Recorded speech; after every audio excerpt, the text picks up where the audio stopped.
तो hello everyone.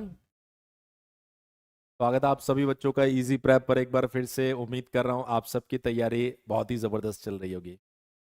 तो आज की इस क्लास में मैं एक बार क्लियर कर देता हूं, वो सभी बच्चे जो सेमेस्टर एग्जामिनेशन की तैयारी कर रहे हैं उन सब बच्चों के लिए जो सब्जेक्ट इंजीनियरिंग मैकेनिक्स है, उस इंजीनियरिंग मैकेनिक्स को हम लोग शुरू कर रहे हैं। आपने देखा होगा कि बाकी सभी ब्रांचेस के लिए भी अब लाइव क्लासेस शुरू हो चुकी है, आप लोग एंजॉय भी कर रहे होंगे। तो ये जो क्लास है वो सेमेस्टर के स्टूडेंट्स के लिए है डेडिकेटेडली। अब सेमेस्टर और कॉम्पिटिटिव एग्जाम कैसे अलग अलग होता है थोड़ा उसको भी समझ लेते हैं। जब हम किसी कॉम्पिटिटिव एग्जामिनेशन के लिए इंजीनियरिंग मैकेनिक्स पढ़ते हैं तो वहां पर हमें स्टेटमेंट्स या मैं कहूं कि ज्यादा थ्योरी की जरूरत पड़ती नहीं है। लेकिन वहीं जब हम लोग बात करते हैं सेमेस्टर एग्जामिनेशन के लिए, तो सेमेस्टर एग्जामिनेशन में क्या होता है कि बहुत सारी चीजें जो वर्बली हम लोग बोलते हैं उन सब चीजों को भी बोर्ड पर लिखना पड़ता है ताकि आप लोग अपने एग्जाम के अंदर भी कॉपी के अंदर लिख सके। इसलिए कुछ ऐसी चीजें भी आप यहाँ पर देखने वाले हैं जिसमें आपको कभी ऐसा लगेगा कि यार सर जैसे इसमें समझने का है नहीं। स्टिल हम उसको डिस्कस करेंगे क्योंकि हो सकता है एग्जाम में कभी कॉपी भरने के वो चीज काम में आए। और दूसरी इंपॉर्टेंट चीज इंजीनियरिंग मैकेनिक्स जो आपका सब्जेक्ट है ना, अगर आप इस सब्जेक्ट को देखोगे तो ये पूरा कंसेप्चुअल सब्जेक्ट है। जैसे अभी यहाँ पर आ रहा है आपके पास हिस्ट्री ऑफ इंजीनियरिंग मैकेनिक्स, अब यहाँ कोई कंसेप्ट नहीं है, लेकिन ये ऐसी चीजें हैं जो मैं आप लोगों को बताऊंगा जरूर। ये ऐसी चीजें हैं जो मैं आप लोगों को बताऊंगा जरूर क्योंकि इससे जुड़ी कोई ना कोई बात जो है वो आपको हो सकता है एमसीक्यू क्वेश्चन भी मिलता है उसमें देखने को मिल जाए, या हो सकता है कहीं आपके सेमेस्टर में इसकी नीड पड़ जाए। ठीक है सर, एप्लीकेशन पर मैथ्स के 3 मॉड्यूल दिए हुए हैं, वो देख ले या लाइव देखे। बेटा अब सब लाइव देखना है, जो भी लाइव आ रहा है ना उसको लाइव देखिए आप, तभी आपको मजा आएगा। ये दोनों ही इतने कंसेप्चुअल सब्जेक्ट है, मतलब मुझे ऐसा लगता है कि अगर सबसे ज्यादा कैरी अगर सेमेस्टर में लग रहा होगा ना तो इन्हीं सब में लग रहा होगा आपके सीनियर्स को, है ना। तो शुरुआत करते हैं। तो आज इस क्लास के अंदर, कल भी आपके 9:15 पर ही क्लास रहेगी ना, 9:15 पर ही क्लास रहेगी, ये ध्यान रखना। तो 9:15 पर ही हम क्लास चालू करेंगे और कल ज्यादा अच्छे कंसेप्ट आएंगे। आज इंट्रोडक्शन चलेगा। इंट्रोडक्शन का मतलब क्या हिस्ट्री रही इंजीनियरिंग मैकेनिक्स की उसको हम लोग पहचानने वाले हैं। सर यूट्यूब पर बायोलॉजी का भी सेशन लाइव करवा दीजिए। देखिए बायोलॉजी एक ऐसा सब्जेक्ट है जहां पर आपको कोई in depth engineer point of view से, इंजीनियरिंग पॉइंट ऑफ व्यू से कोई इन डेप्थ जाना नहीं है, पर ये एक ऐसा सब्जेक्ट है जिसका आगे फ्यूचर में बहुत ज्यादा यूज होगा। तो हमने जो हाइब्रिड मॉडल बनाया है वो आपकी एप्लीकेशन पे शेयर भी कर रखा है। ठीक है, एग्जाम कब तक होगा ये सारी जानकारी आराम से देंगे। अभी हम लोग अपने टॉपिक को चालू करते हैं। सबसे पहले कुछ थ्योरेटिकल बातें जहां पर मुझे समझाने का कुछ नहीं है, मतलब इनमें मुझे कुछ समझाना नहीं है, सिर्फ आपको बताना है कि जो इंजीनियरिंग मैकेनिक्स है उसकी हिस्ट्री कैसे चली थी, ताकि आपके दिमाग में भी ये चीज रहे कि कब क्या क्या हुआ है। उसके बाद में हम अपने इंजीनियरिंग मैकेनिक्स के डेफिनेशन के ऊपर आ जाएंगे। ये मेरे ख्याल से प्रॉपर विजिबल होगा, विजिबिलिटी में तो कोई दिक्कत नहीं होनी चाहिए। मैं भी अपने मोबाइल में देख लूं क्या? अरे वाह, ये तो बहुत ज्यादा चमक, से भी ज्यादा। ठीक है, तो देखिए यहां पर जो चीजें मैं आपको बता रहा हूं उन चीजों को बढ़िया से आप लोग समझ लीजिए, सुन लीजिए। ये सुनने की चीजें हैं। शुरुआत में कुछ चीजें सुनने की आएगी, उसके बाद में कोई सब्जेक्ट जो होता है ना, वो सब्जेक्ट मतलब जब तक बोर्ड पर लिखकर समझाए ना तब तक फीलिंग नहीं आती है। इसलिए हम लोग भी सभी चैप्टर्स लाइव चलेंगे बेटा, इसलिए हम लोग भी ये जो आप पीपीटी देख रहे हैं ये तो जहां थ्योरी की नीड होगी ना वही हम लेकर आएंगे, ताकि बोर्ड पर अगर मैं ज्यादा थ्योरी लिखूंगा ना तो क्लास थ्योरी में ना खत्म हो जाए। पर जितनी भी चीजें कंसेप्ट है, डायग्राम है, सारे बनाएंगे, सारे डिराइव करेंगे, सारे सॉल्व करेंगे। ऐसे पीपीटी पीपीटी नहीं खेला जाएगा। क्लियर है?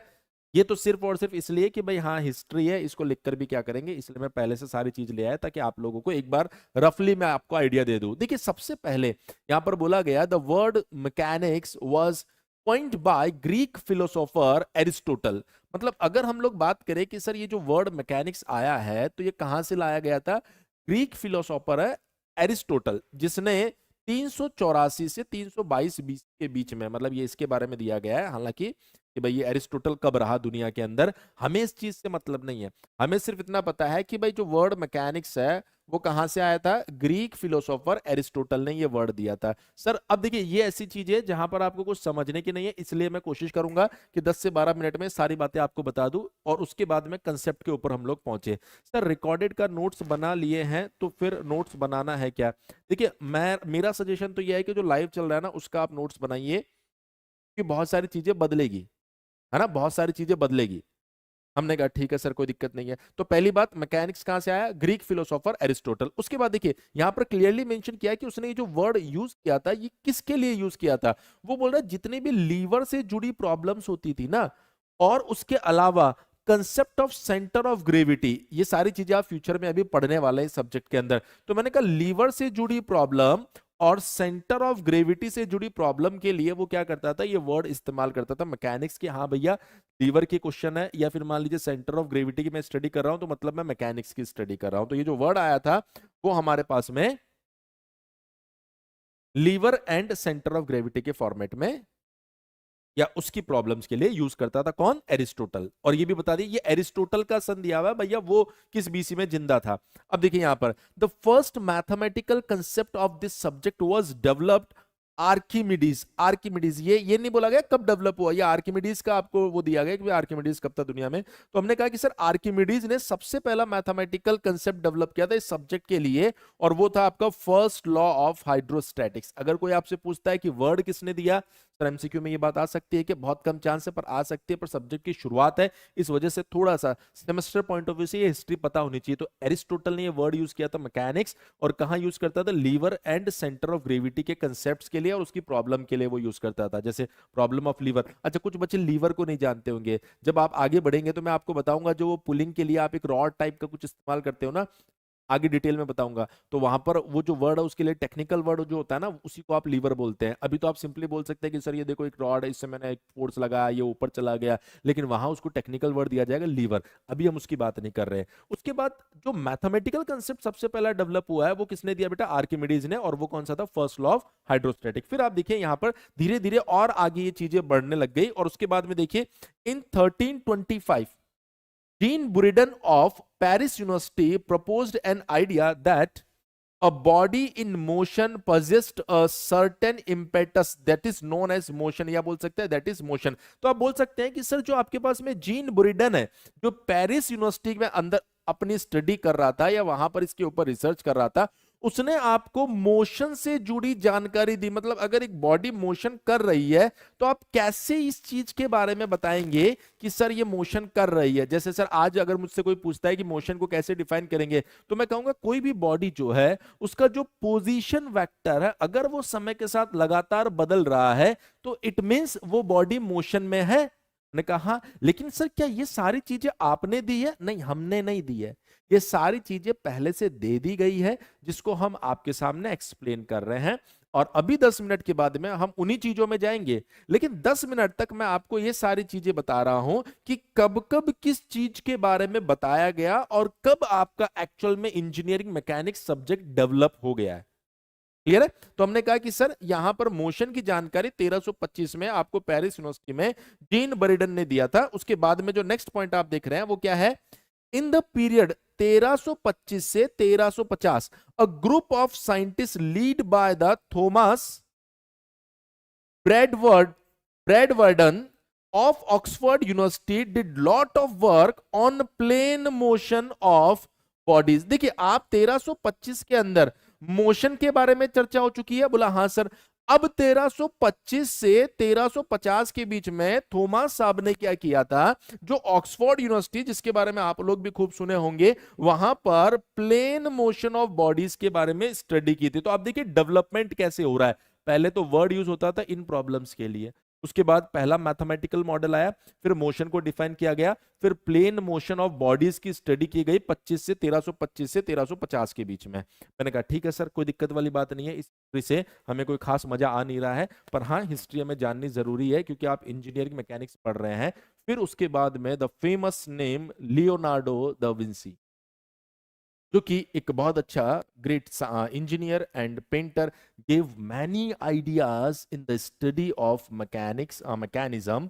देखिए मैकेनिक्स और मैकेनिज्म दोनों अलग अलग टर्म है, मैकेनिक्स और मैकेनिज्म दोनों अलग अलग टर्म है, ध्यान रखना। तो इसने जो आइडिया दिया, study of mechanism, friction, motion of bodies on inclined plane, 1325 से 1350 के बीच जो ऑक्सफोर्ड यूनिवर्सिटी के अंदर स्टडी हुई थी, जो थॉमस साहब ने लीड करते हुए बहुत सारे साइंटिस्ट के साथ स्टडी की थी, वहां प्लेन मोशन के ऊपर आपने बॉडीज की स्टडी की थी। लेकिन अब यहां पर आप देख रहे हैं 1452 से 1519 में जो लियोनार्डो दा विंसी है उन्होंने इंक्लाइंड प्लेन के ऊपर बॉडीज के मोशन की स्टडी की है, फ्रिक्शन के बारे में बहुत सारी बातें बताई है और मैकेनिज्म के बारे में बहुत सारी बातें बताई है। सर मैं तो ना फ्रिक्शन जानता हूं ना मैकेनिज्म जानता हूं, बॉडी कैसे इंक्लाइंड प्लेन पर मूव करती है ये भी नहीं जानता हूं। मैंने कहा ये सब डिटेल में मैं पढ़ाऊंगा, अभी सिर्फ हिस्ट्री बता रहा हूं, कब कब क्या हुआ था, 5 मिनट और बताऊंगा, फिर हम हमारे सब्जेक्ट के ऊपर आ जाएंगे।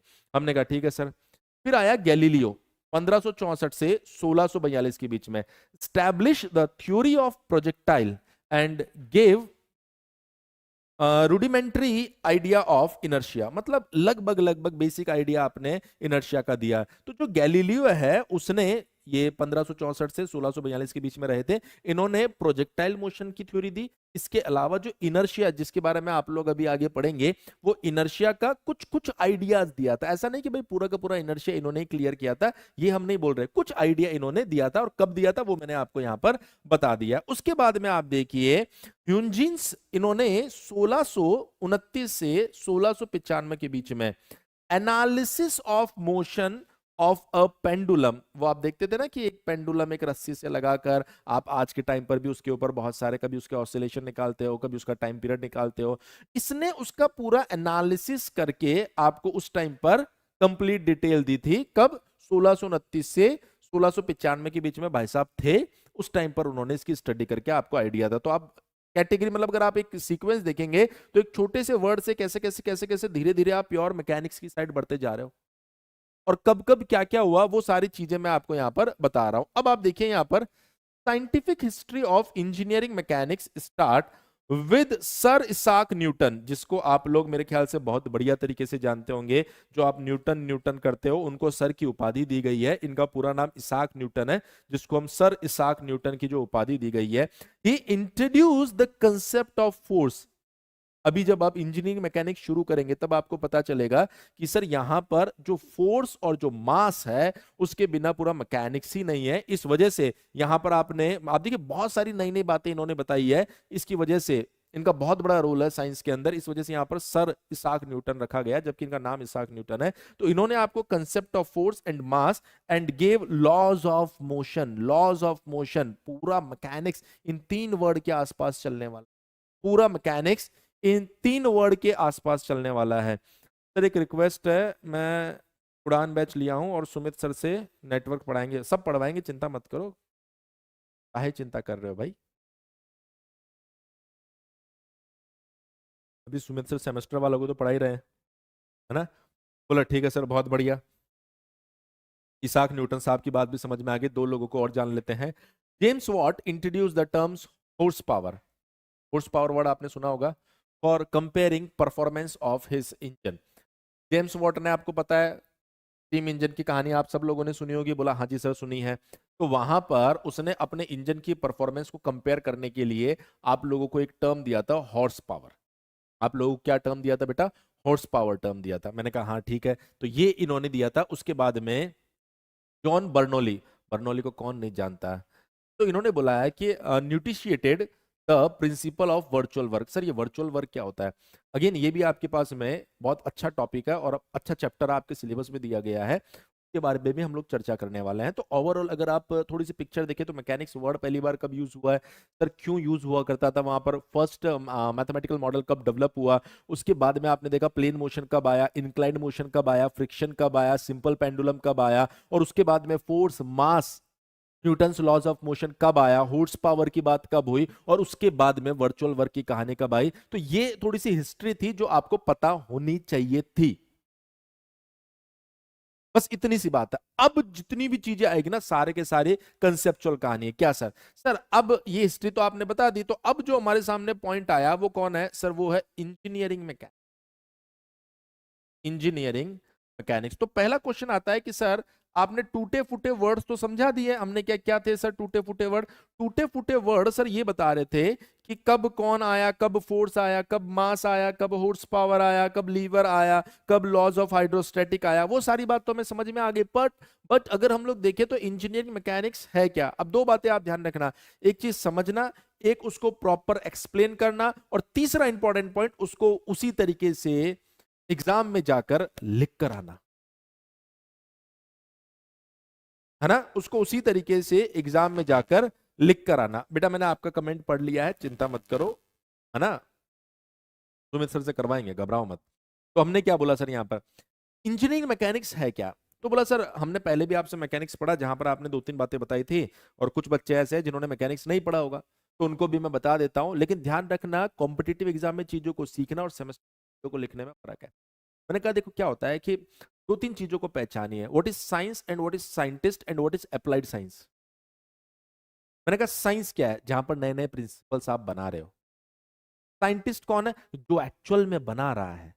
And who is engineer, engineer कौन है सर, इंजीनियर उन प्रिंसिपल्स को डेली लाइफ में बोल सकते हो, या फिर बोल सकते हो उन प्रिंसिपल्स को यूज करके साइंस के एप्लीकेशन के ऊपर काम कर रहा है। सर कैसे?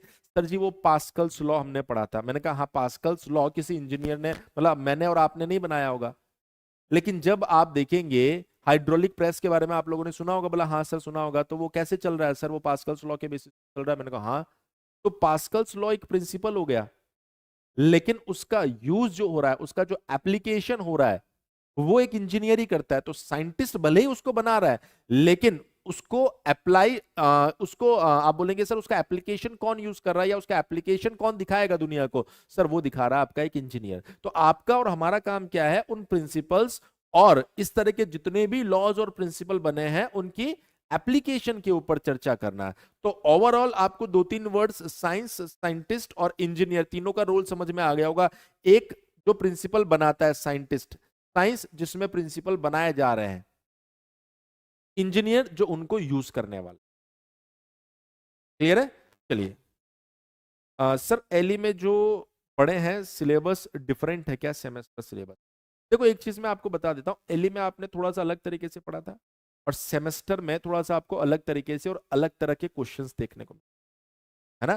टॉपिक वही होगा, लेकिन अप्रोच, डेफिनेशंस, स्टेटमेंट्स, लॉस और न्यूमेरिकल चीजें ये बदल जाएगी, है ना।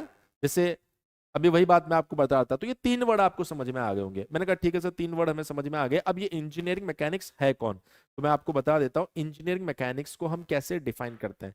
देखिए जब हम इंजीनियरिंग मैकेनिक्स को डिफाइन करते हैं तो आप सिंपली क्या बोलेंगे, it is study of state of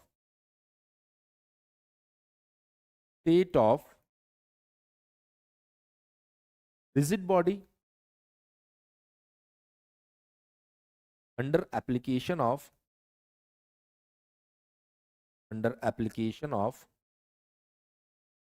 external forces. इस स्टेटमेंट को अगर आप समझने की कोशिश करोगे तो इंजीनियरिंग मैकेनिक्स समझ तो आ जाएगा, लेकिन जब इतनी सी बात आप एग्जाम में लिख कर आओगे तो भैया मार्क्स नहीं। और यही कॉम्पिटिटिव एग्जाम और सेमेस्टर एग्जाम में फर्क आ जाता है। तो पहले मैं इसको समझाता हूं, फिर मैं बताऊंगा लिखना कैसे है। तो मैंने कहा कि सर इंजीनियरिंग मैकेनिक्स है क्या, बोला सर ये एक ऐसा सब्जेक्ट है जहां पर आप रिजिड बॉडी, आप देखिए यहां पर क्या बोला गया है, यहां पर क्या बोला गया, स्टेट ऑफ रिजिड बॉडी। तो रिजिड बॉडी पर जब एक्सटर्नल फोर्स आप लगाएंगे तो उसकी क्या स्टेट होने वाली, उसी को हम लोग या उसी की स्टडी हम लोग इंजीनियरिंग में, बोला कोई भी रिजिड बॉडी जो होती है, उस रिजिड बॉडी पर जब आप एक्सटर्नल फोर्स लगाओगे तो एक्सटर्नल फोर्स लगाने पर उसकी स्टेट क्या रहने वाली है, उसकी स्टडी हम लोग क्या करने वाले हैं, इंजीनियरिंग मैकेनिक्स में करने वाले हैं। तो हमने कहा यार सर बात तो समझ में आ गई, पर क्या एग्जाम के अंदर इतना लिखना पड़ेगा? नहीं, एग्जाम में भी आपको बहुत कुछ लिखना पड़ेगा। अब इसी बात को सर उसकी जब मैं स्टडी करूंगा तो सर मुझे वहां पर बहुत सारी मैथमेटिकल इक्वेशन लगानी, बिल्कुल लगानी पड़ेगी। सर जब मैं उसकी स्टडी करूंगा तो मुझे बेसिक फिजिक्स की बहुत सारी जरूरत पड़ने वाली है, बिल्कुल पड़ने वाली है। तो अब मैंने इन सारी बातों को बनाकर आप लोगों के लिए इस डेफिनेशन को मॉडिफाइड कर दिया। अब आप इस स्टेटमेंट को पढ़ो, फिर मैं आपको वापस से उन चीजों को समझाता हूं। तो देखिए सेमेस्टर में लिखने के लिए आपके पास में स्टेटमेंट या कंटेंट होना जरूरी है। कॉम्पिटिटिव एग्जाम के लिए आप हो सकता है बुलेट पॉइंट से चीजों को सीख ले, या फिर छोटे छोटे वर्ड से चीजों को सीख ले। तो सेमेस्टर पॉइंट ऑफ व्यू से आप उसी बात को, हमने देखिए यहां पर पूरा ऑर्गेनाइज तरीके से आप लोगों के सामने लिखा है, engineering mechanics is the application of physics which deals with designing and analysis mechanical system, बोल रहा है फिजिक्स जो आपके पास में है उसका एक एप्लीकेशन है जो डिजाइनिंग एंड मैकेनिकल सिस्टम के एनालिसिस में काम में लिया जाता है. It is a branch of engineering that combines the principle of physics and mathematics to solve problems in mechanics. आप बोल सकते हैं कि सर जो मैकेनिक्स से जुड़ी चीजें होती है उसके अंदर जो भी प्रॉब्लम्स या कंसेप्ट्स आते हैं उसको आप मैथ्स एंड फिजिक्स की मदद से क्या कर रहे हैं, सॉल्व कर रहे हैं. और ये सारी चीजें आप किस में कर रहे हैं बेटा, इंजीनियरिंग मैकेनिक्स में कर रहे हैं. The goal of engineering mechanics is to understand and predict the behaviour of this system under various loading condition. अब आप मेरी बात को समझना, एक छोटी सी बात को आपको कहीं ना कहीं प्रॉपर तरीके से ऑर्गेनाइज्ड वे में लिखना पड़ेगा, लेकिन जो बात काम की होती है ना हम उसको उठा लेते हैं और कॉम्पिटिटिव एग्जाम में सिर्फ उतनी ही बात करते हैं. इस वजह से जब आप मुझसे कॉम्पिटिटिव एग्जाम की बात करेंगे तो मैं सिर्फ और सिर्फ एक लाइन में बताऊंगा, जब आप मुझसे सेमेस्टर की बात करोगे तो मैं उसी की जगह 6 लाइन बताऊंगा. अब आप समझिएगा जरा इस बात को, यही लाइन है जिसको मैं यहां पर लिख रहा हूं. It is study of state of rigid body under application of x. ये क्या बोल रहा है कि सर इंजीनियरिंग मैकेनिक्स क्या है एक्चुअल. बोल रहा है कि सर जो सिस्टम्स आपके पास में, अब इस सिस्टम एक रिजिड बॉडी हो सकती है, एक मैकेनिकल सिस्टम हो सकता है, कोई स्ट्रक्चर हो सकता है, कुछ भी हो सकता है जिसके ऊपर वेरियस लोडिंग कंडीशन, मतलब अगर आप कोई एक्सटर्नल फोर्स वहां पर लगा रहे हो तो हमें क्या करना है बेटा, उसके प्रिडिक्शन, लाइक उसमें मोशन होगा कि नहीं होगा. It means state, it means state की स्टडी आप कर रहे हैं. तो यहां पर सिर्फ और सिर्फ चीजों को रिप्रेजेंट करने की जरूरत है. तो जो पहले एक लाइन मैंने आपको लिखी थी, आपको जब सेमेस्टर में लिखना है तो इस तरीके से वहां पर मेंशन करना पड़ेगा कि जो इंजीनियरिंग मैकेनिक्स है वो फिजिक्स का आपका एक एप्लीकेशन है जिसके अंदर आप डिजाइनिंग एंड मैकेनिकल सिस्टम. उसके बाद में आपको जो दूसरा पॉइंट वहां पर इंट्रोड्यूस करवाना है वो बताना है कि भैया फिजिक्स और मैथमेटिक्स का एक ऐसा कॉम्बिनेशन है जो मैकेनिक्स से जुड़ी प्रॉब्लम को सॉल्व करता है. और तीसरी बात आपको यहां पर यह बताना है कि सर यहां पर सिस्टम्स के ऊपर जो अलग अलग लोडिंग आती है उस लोडिंग के इफेक्ट की स्टडी और उसके इफेक्ट के प्रिडिक्शन की स्टडी हम इस सब्जेक्ट के अंदर करते हैं. मैं चाहूंगा एक बार सभी बच्चे बताएंगे ये बात आप लोगों को क्लियर हुई या नहीं हुई कि इंजीनियरिंग मैकेनिक्स में एक्चुअल में हम करते क्या है. और जब आप ये चीजें बताओगे तो आप सभी बच्चे जानते हैं कि सर देखिए इंजीनियरिंग मैकेनिक्स की अगर हम लोग बात करें तो इस मैकेनिक्स का एप्लीकेशन आपको बहुत सारी जगह देखने को मिलता है. आप कहेंगे सर कोई भी मैकेनिकल सिस्टम जो होता है उसके अंदर आपको देखने को मिलेगा, सिविल के जितने भी प्रोजेक्ट्स होते हैं उसमें देखने को मिलेगा. अरे अभी कोविड आया था तो कोविड के अंदर जो आप क्या बोलते हैं वो आपने देखा होगा ना, शोरूम्स के बाहर में एक पंप, पैर से आप पंप करते थे फिर सैनिटाइजर आता था, वो क्या था, वो एक आपका मैकेनिज्म ही तो था, वो भी इसी का एप्लीकेशन. तो इस सब्जेक्ट के अगर एप्लीकेशन की आप बात करेंगे तो आपको एप्लीकेशन हर फील्ड में देखने को मिल रहा है. तो आप वहां पर मेंशन करेंगे it is used in various field including aerospace engineer. अच्छा आपको ये नहीं बताना एरोस्पेस इंजीनियरिंग में कैसे यूज, नहीं ये आपका पार्ट नहीं है, पर हाँ आपको ये बात बताना है कि एरोस्पेस इंजीनियरिंग में यूज होगा, बायोमेडिकल इंजीनियरिंग में यूज होगा, केमिकल इंजीनियरिंग में, सिविल इंजीनियरिंग, ये तो बहुत कॉमन है जो आप जानते हो, इलेक्ट्रिकल इंजीनियरिंग, मैकेनिकल इंजीनियरिंग, ध्यान रखना सबके अंदर ये यूज होता है, सबके अंदर ये यूज होगा. It plays an important role in designing and analysis of many mechanical system such as aircraft, automobile, bridge, building, machinery, pipeline, ship, satellite and spacecraft. मतलब ओवरऑल आप देखेंगे कि सब जगह पर आपको इंजीनियरिंग मैकेनिक्स का रोल देखने को मिल रहा है. तो सर अल्टीमेटली आप कहना क्या चाहते हो, मैं आपको दो बातें बताना चाह रहा हूं. जब आप सेमेस्टर एग्जाम की तैयारी कर रहे हो तो वहां पर चीजों को समझना और उसके बाद उन चीजों को बेहतर तरीके से रिप्रेजेंट करना वो बहुत ज्यादा जरूरी है. अगर आप बेहतर तरीके से रिप्रेजेंट नहीं करेंगे तो मैं आपको ये गारंटी दे रहा हूं फिर आपको प्रॉपर मार्क्स वहां पर मिलने वाले नहीं है. आप सब कुछ जानते हो. आप देखिए ये मैंने सेमेस्टर के बच्चों के लिए ये मैंने पूरा कंटेंट यहां पर तैयार करके आप लोगों के सामने रखा. वही अगर आप कॉम्पिटिटिव एग्जाम के अंदर आते तो मेरे लिए सिर्फ ये एक लाइन है ये एक लाइन है, बस यही बताता हूं मैं कि भैया यहीं से बढ़ना है आपको आगे. लेकिन जब आप सेमेस्टर एग्जाम में आओगे तो आपको ये सारी बातें लिखनी, सारी बातें जब लिखोगे तब जाके वहां पर मार्क्स मिलने वाले हैं। एक बार सभी बच्चे कमेंट करके बताओ इतनी बात आपको समझ में है। वो बच्चे जो कमेंट नहीं कर पा रहे उनको मैं बता देता हूं कि जब तक आप कमेंट नहीं करेंगे बेटा, जब तक आप सब्सक्राइब नहीं करेंगे, आप कमेंट नहीं कर पाएंगे। सर हमें क्या समझ में आया? सर जी हमें ये बात समझ में आ गई कि अगर कोई हमसे ये बात पूछता है, अगर कोई हमसे ये बात पूछता है, what is what is engineering mechanics,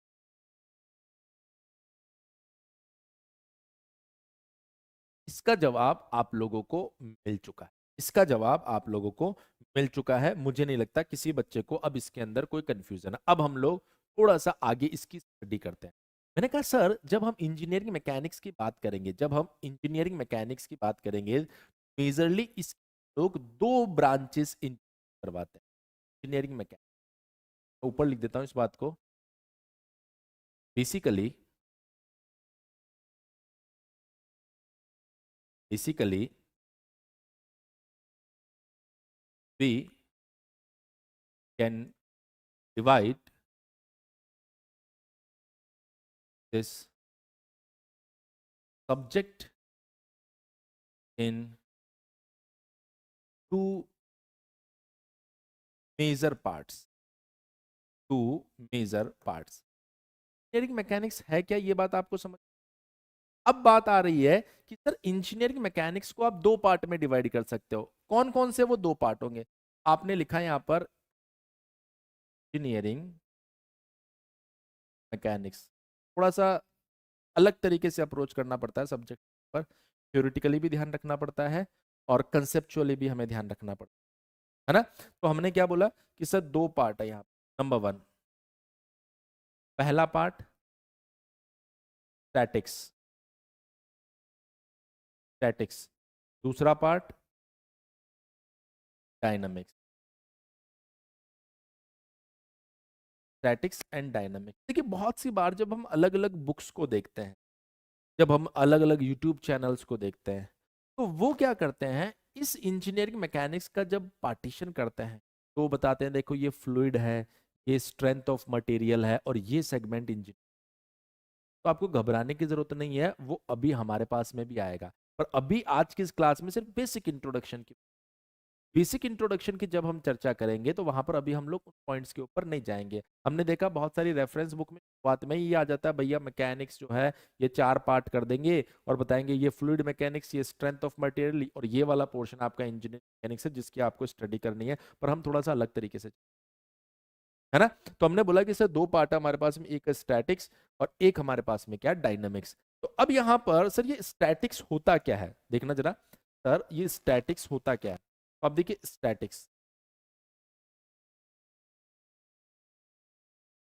जब आपने कहा कि सर इंजीनियरिंग मैकेनिक्स एक ऐसा सब्जेक्ट है जिसके अंदर हम ये स्टडी करते हैं कि जब किसी रिजिड बॉडी के ऊपर, जब किसी रिजिड बॉडी के ऊपर एक्सटर्नल फोर्स लगने पर जो बॉडी है वो किस तरीके का स्टेट दिखाएगी, किस तरीके का स्टेट दिखाएगी। हो सकता है कि सर वो मूव करने लग जाए, इट मे बी पॉसिबल कि वो रुक जाए।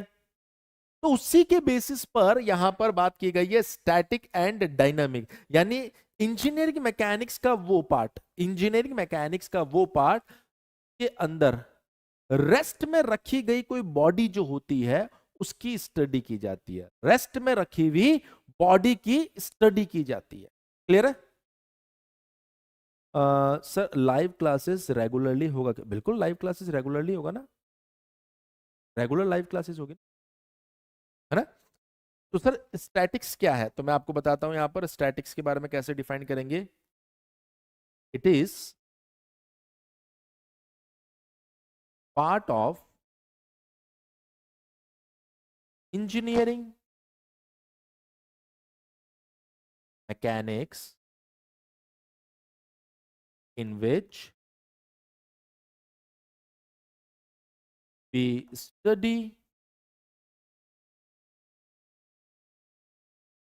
Study about body when it is in rest. Engineering mechanics का वह पार्ट, या बोल सकते हो इट इज ब्रांच ऑफ, वह ब्रांच जिसके अंदर कोई बॉडी अगर रेस्ट में है तो उसकी जो स्टडी की जाएगी वो इस स्टैटिक्स के अंदर की जाएगी। हमने कहा कि सर फिर डायनामिक्स में क्या की जाएगी? बोलो सर डायनामिक्स के अंदर अगर आप बात करेंगे तो 2 नंबर पॉइंट देखिए, 2 नंबर पॉइंट देखेंगे यहां पर, क्या आ गया हमारे पास में? Dynamics. Dynamics again it is branch of engineering mechanics, it is branch of engineering mechanics in which we study about, we study about a body when body is in motion।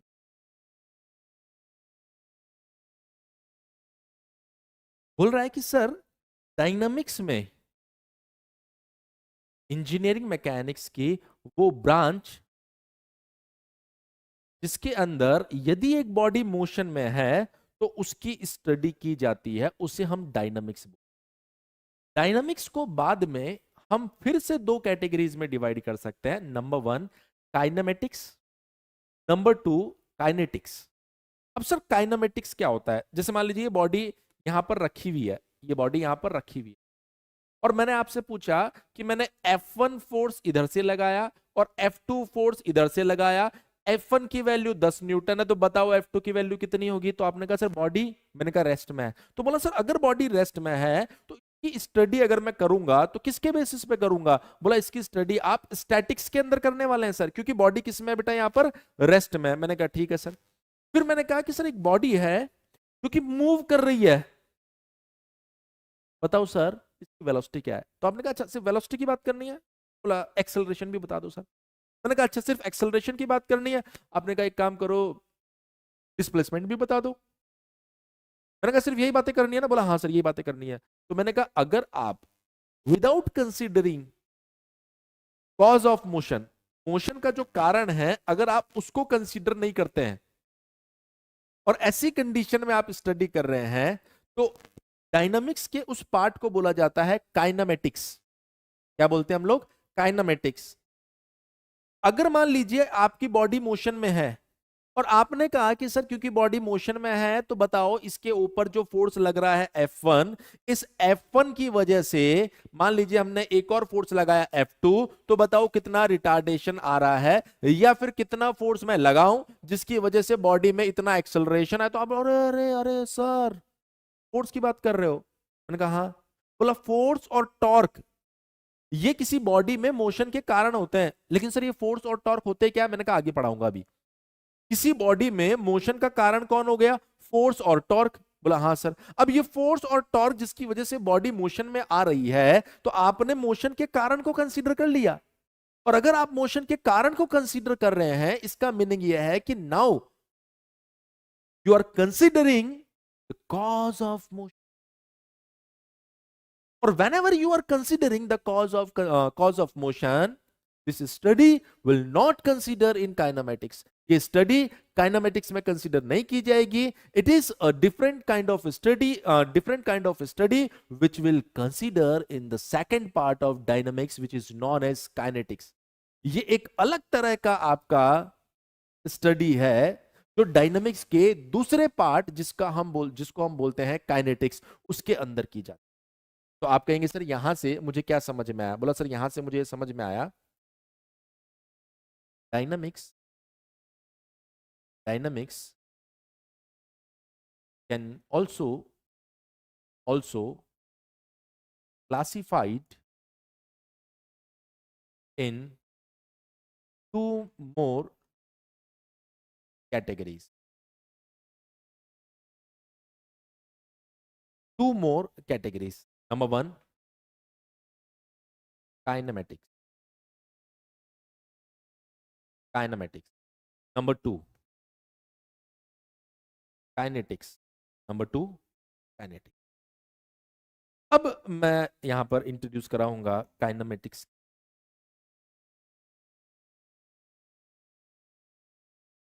Kinematics.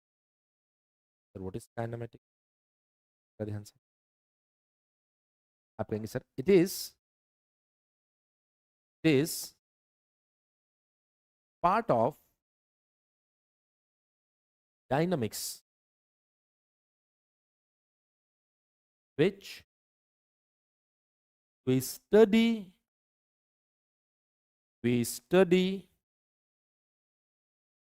about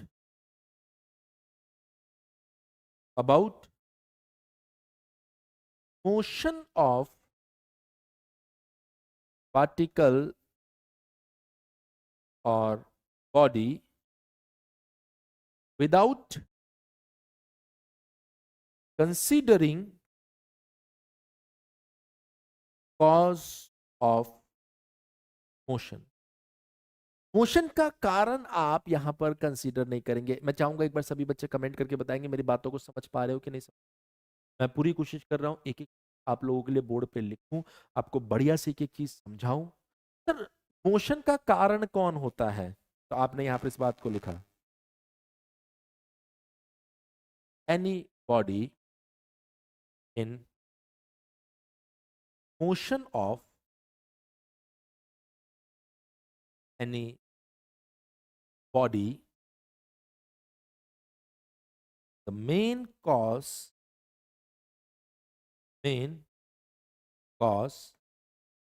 force और torque. ये क्या होते हैं ये फिर मैं अभी पढ़ाऊंगा. जो मेन कारण है वो और टॉर्क होता है. इट मींस आप बोल रहे हो कॉज की स्टडी नहीं करनी, इसका मतलब फोर्स और टॉर्क की स्टडी नहीं करनी. तो फिर किस स्टडी करनी है? सिर्फ और सिर्फ मोशन स्टडी करनी है. एक बार मैं कमेंट ले लेता हूं. आदित्य सर क्लास के साथ नोट्स बनाए आफ्टर कंप्लीट क्लास. क्लास जब कंप्लीट हो जाएगी तो नेक्स्ट डे आपके पास में पीडीएफ आ जाएगी इसकी आपके एप्लीकेशन पर आराम से. 2 दिन डेमो क्लास था तो आज एक क्लास था, कल भी आपका यूट्यूब पर ही रहेगा और उसके बाद तो एप्लीकेशन पर ही चलना है ना. आपकी पीडीएफ अपलोड होती रहेगी तो आप आराम से बाद में नोट्स. अभी मत बनाओ,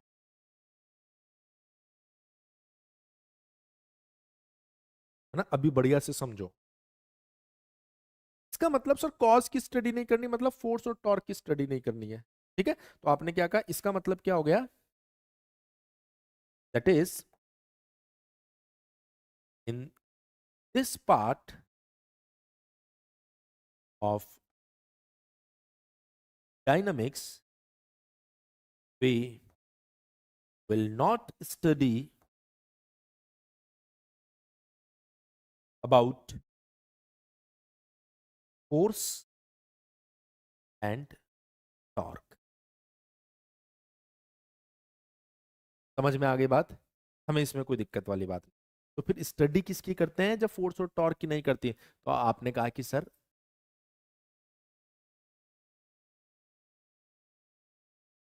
we only study about displacement comma velocity comma acceleration comma.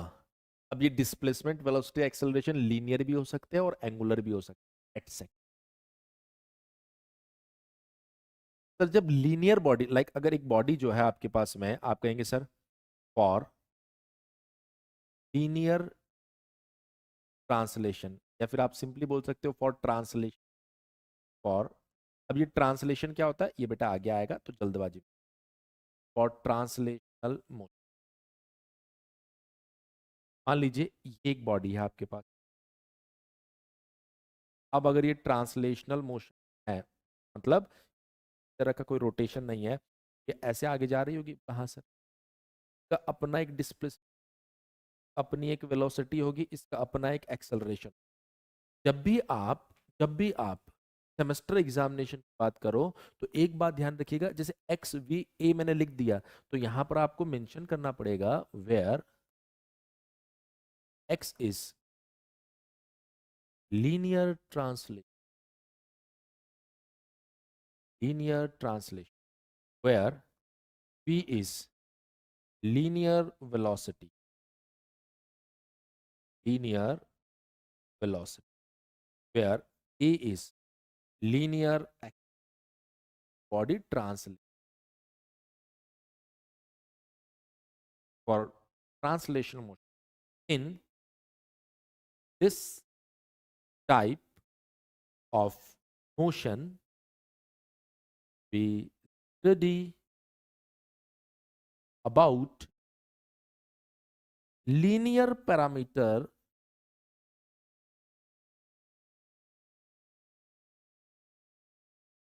like x, b, a of body.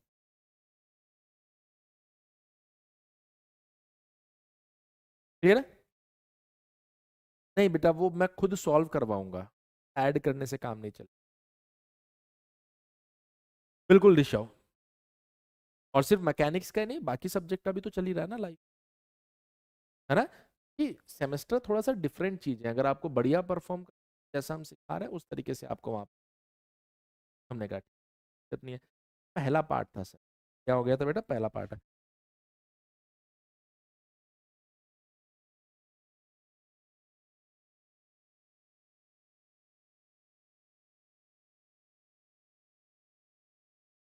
Kinematics हमें समझ में आ गया, अब ऐसे ही दूसरा पार्ट कौन सा है sir ji?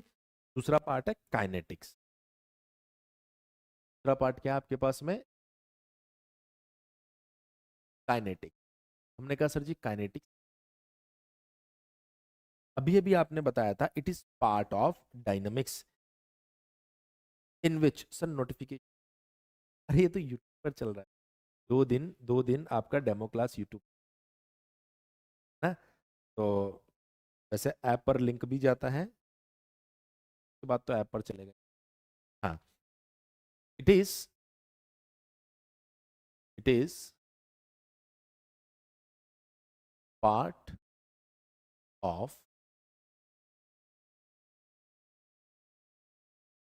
is part of dynamic which we study about of a body with cause of motion. That is, this part